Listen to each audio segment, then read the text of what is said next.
My killer's face. As soon as I typed the words into the prompt, I knew I shouldn't have. After all, there's already something eerie about art generating A's.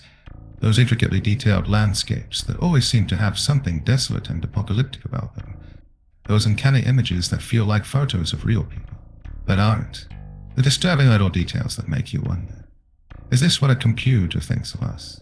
The clock on my screen read 12:01 a.m. The image my words had generated was still processing, but I'd already noticed something strange about it. Normally, the prompt provided for images, each one slightly different from the others, but all four faces on my screen were the same. Not only that, but as the images became clearer, I saw none of the telltale giveaways of AI art. There were no twisted fingers, no mismatched eyes or odd pools of light. Just the futuristic face of the same man, repeated for times. He looked to be in his 30s, with brown undercut hair that stuck to his pasty white forehead. His mouth was twisted into a sneer, like he was about to laugh at a nasty joke. In every image, he wore the same stained white t-shirt and bomber jacket, leaned on the same formica table in the same dirty kitchen, and held the same perfectly rendered can of light beer. His beady hazel eyes seemed to be looking right at me. I felt a sudden impulse to delete the image, to lock the eye, and throw my laptop out the window. It was almost 12:30. How long had I been staring at that ominous, eerily realistic face? I ran another image as a test to my future lover. The shadowy, disproportionate figures on generic faces. The prompt return were about what I'd expected, but nothing like the four identical images above. No other combination of words gave a similar result. It was a fluke. It was a fluke. I told myself. An error in the AI software. It had to be. Because if not that, I walked alone down the concrete ramp of the party mirage. My footsteps echoed in the darkness. I'd gone down to levels already and I still couldn't find where I'd parked. I saw the glow of an emergency exit and suddenly wanted to take it. There was something about the endless rows of silent cars that I didn't like at all. Something ominous and predatory about their sleek metal shapes. I turned around a concrete column and he was there. The bomber jacket, the greasy brown hair, that cruel smirk. I didn't even have time to gasp before the hunting knife flashed in his hand, plunging into my chest again and again. I jolted awake in a puddle of sweat. I staggered to the bathroom and poured cold water down my throat. How could a single image affect me so much? On impulse, I flicked open my laptop to take another look. That eerily detailed was gone, replaced by an error message. No matter what I tried, I couldn't recover it. I bent over the glowing blue screen and typed. What is my killer doing now? The result was just for blurry, blue back square. At first I was disappointed, but when I leaned in closer, the shape began to take form in the gloomy darkness, a mattress on a trailer floor, a sleeping figure spread out on top of it, a figure that I recognized. This image lasted longer than the first, but soon it too blurred and was replaced by an error message. When I contacted the RTI's customer support team, they were as confused as I was. They had no record of the prompts or images I described ever being created.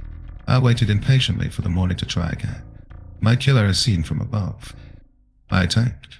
All four images were of a brown-haired man frying eggs in a tiny kitchen. He was looking upward in irritation, looking at me. I slammed the screen of my laptop shut. I was late for work. Throughout the day, I kept wondering about the brown-haired man, my killer. The thought sent to shiver up my spine. I slipped away to send new prompts to the RTI. My killer's home is seen from the street. My killer's driver's license. My killer's current location.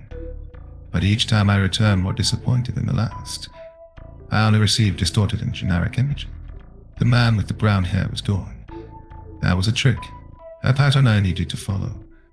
But it took me hours and hundreds of images to figure it out. I couldn't find a brown-haired man unless I asked the RTI him specifically. Searching for information about him got me nowhere. Still, I managed to learn a few details about Ronnie over the course of the day. Or at least Ronnie was the name on his mechanic jumpsuit. When I asked for full body image of my killer now, The prompt my killer is seen from a distance also gave me some insight into his current house. The images were never detailed enough to provide a plate number or address, but I did get a lot of views of a service station along a busy road, a town area filled with fast food wrappers, and a trailer with a redwood deck. Ronnie was staring angrily at the point from which the image had been generated. Gotcha, his hostile eyes seemed to say. I know you're watching. I wish I could say that fear for my own life was the only reason I continued to spy on Ronnie. The truth was that being able to peer into Ronnie's life at any time had given me a level of access to another person's in a world that I'd never experienced before.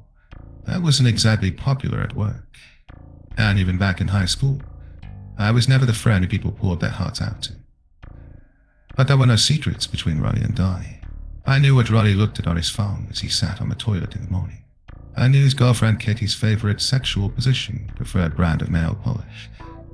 I knew about their arguments over not being able to conceive a child. About how Ronnie would sit and stare at the refrigerator for several minutes after he caught his aging dance. About how he cut corners at work in hopes of a raise. All of the nasty, shameful little details that people hide from one another were laid bare by our connection, and I couldn't find the strength to look away, even when my spine started to have consequences for Ronnie. I don't think Ronnie knew exactly what was going on, but it was clear that it was affecting him. He started spending more and more time alone in the dark. He looked worn and haggard, as though my late-night observations had somehow jolted him out of sleep. He was starting to look like a killer.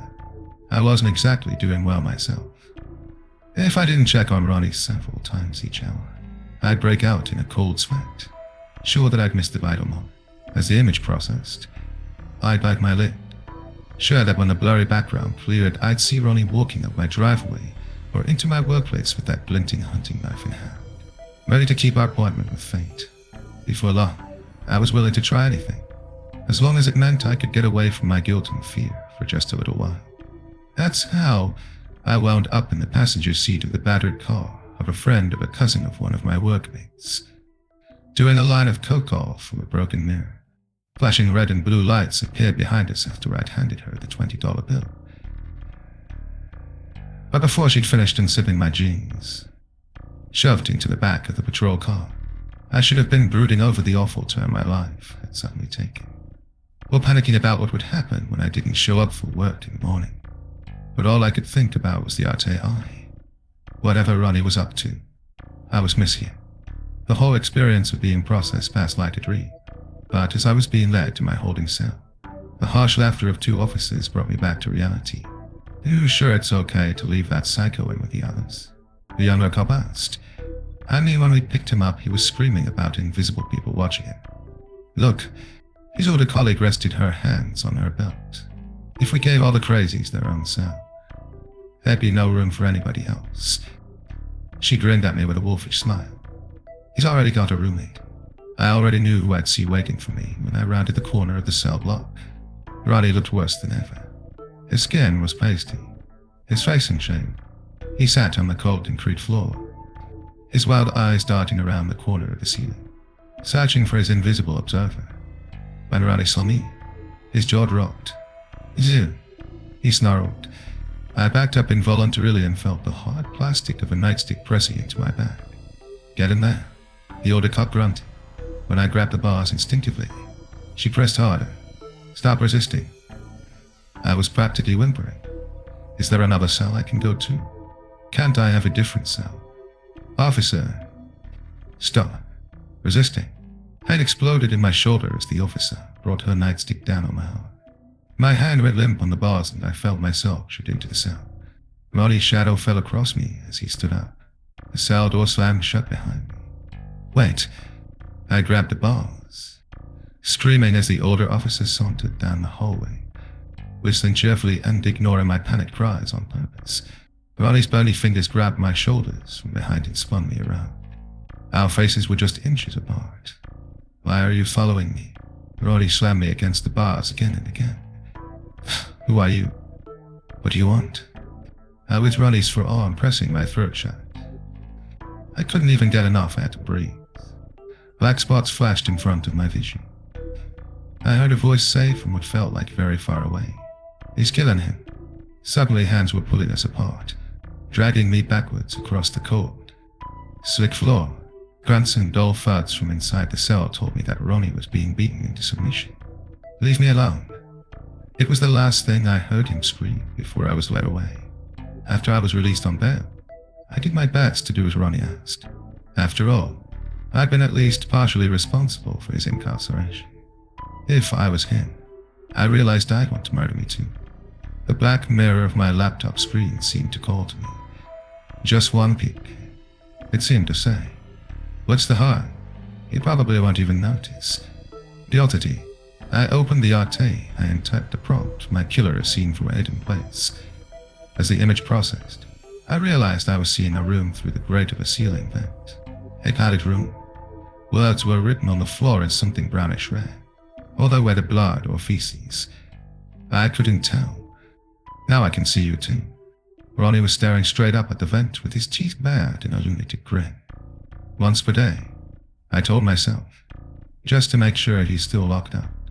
And once per day, I saw the slow change in Ronnie. He'd stopped staring at the ceiling, stopped writing messages on the floor. His hair was growing out. He did push-ups, read books from the institution library, talked to his doctor. Did he no longer notice my spine? Or was he just hiding his rage long enough to be released? I had a bad feeling I knew the answer. A few minutes ago, the prompt my killer seen from a hidden place didn't show a padded cell in some institution. It showed a view of my own neighbor, with a tiny figure walking closer along the deserted sidewalk. Ronnie must have been released early in the morning, and with my arrest record, he probably had no trouble finding my address. Understanding always comes too late. I created this whole situation myself. There never could have been any other outcome. I'd spent a long time sitting here in the dark, trying to think of a way out of this.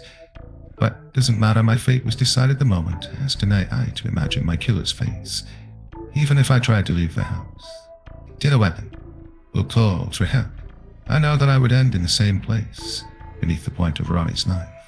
I've locked the doors and windows. I can already see my patio door in the image processing on the screen.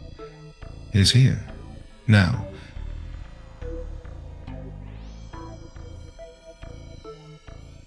Thanks for listening.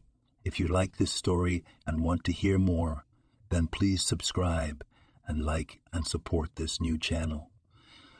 We have more Reddit horror stories for you to listen to.